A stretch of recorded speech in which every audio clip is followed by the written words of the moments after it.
Yes, Divyasri గారు, తెలంగాణ రాష్ట్రం నమోదు చేసినటువంటి ఎఫ్ఐఆర్లలో మనం ఇండియన్ టెలిగ్రాఫ్ యాక్ట్లో కొన్ని సెక్షన్స్ గురించి మొట్టమొదటిసారిగా ప్రజలకు పరిచయమే విధంగా ఆ ఎఫ్ఐఆర్లు అనేది నమోదు చేయడం జరిగింది.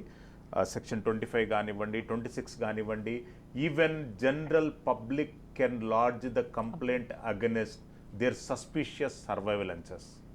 అంటే దాని మీద ఉన్నటువంటి లీగాలిటీ ఏంటి, సిటిజన్కు ఉన్నటువంటి రైట్స్ ఏంటి, ట్యాపింగ్ నుండి ప్రొటెక్ట్ కావడానికి? ఇప్పుడు చాలా మందికి అసలు నాకు తెలిసి ఈ ఇష్యూ బయటకు వచ్చేంత వరకు ఇవన్నీ టెలిగ్రాఫ్ యాక్ట్లో కవర్ అవుతాయని కూడా తెలియదని అనుకుంటున్నాను. ప్రజలకి లీగల్ అవేర్నెస్ చెయ్యాలి అనే మేము మా కొలీగ్స్ అందరం లీగల్ అవేర్నెస్ పాయింట్లోనే ఉంటున్నాము. సో ఇప్పుడు దీనికి వస్తే ఇప్పుడు మీరు అన్న section 25 and 26 third party non government కానీ బట్ ఎనీ పర్సన్ అయినా కానీ ఇలా ట్యాపింగ్ చేసి మన రికార్డింగ్స్ని మిస్యూజ్ చేసి అవి మనల్ని డీఫేమ్ చేయడానికో ఆర్ మన ప్రైవసీని బ్రీచ్ చేయడానికో ఏవి చేసినా స్ట్రైట్ అవే పోలీస్ కంప్లైంట్ ఇవ్వచ్చు. మనం పోలీస్ కంప్లైంట్ ఎప్పుడు ఇస్తాం? Any of our right violate అవితే మనం వెళ్తాము.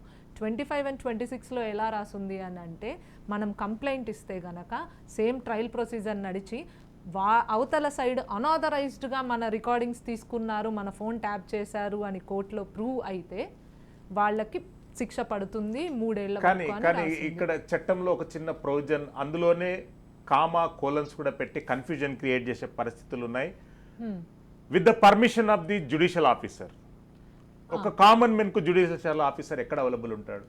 ఎందుకండి ప్రైవేట్ కంప్లైంట్లో స్ట్రైట్ అవే మ్యాజిస్ట్రేట్ కోర్టులో కంప్లైంట్ ఫైల్ చేస్తున్నారు కదా. ఇప్పుడు మనకు ఒక సిఆర్పిసిలో ఒకటి రాసుంది, మన police straight away my question, నా ఫోన్ ట్యాపింగ్ అయింది, నేను పోలీస్ స్టేషన్ కు వెళ్ళి ఫిర్యాదు ఇవ్వొచ్చా? మీ ఫోన్ ట్యాప్ అయినప్పుడు మీరు స్ట్రైట్ అవే పోలీస్ స్టేషన్కి వెళ్ళి టెలిగ్రాఫ్ యాక్ట్లోని సెక్షన్స్ మెన్షన్ చేసి నా ఫోన్ ఇట్లా అనాథరైజ్డ్గా ట్యాప్ చేశారు అని కంప్లైంట్ ఇస్తే పోలీసులు తీసుకోవాలి. ఎఫ్ఐఆర్ రిజెక్ట్ చేస్తే గనక స్ట్రైట్ అవే మనకి రైట్ ఉంది, కోర్టుకు వెళ్ళి ప్రైవేట్ కంప్లైంట్ వేసేయచ్చు. అంటే ఆ దాఖలాలు అంటే గతంలో ఎప్పుడన్నా ఇన్సిడెంట్లు జరిగాయా, లేదంటే మొట్టమొదటిసారిగా మనం? ప్రైవేట్ కంప్లైంట్స్ చాలా కేసుల్లో జరుగుతుంటాయి. ఇప్పుడు పోలీసులు ప్రతిసారి మన కేసుని మనం తీసుకున్నంత సీరియస్గా పోలీసులు తీసుకోరు కదా.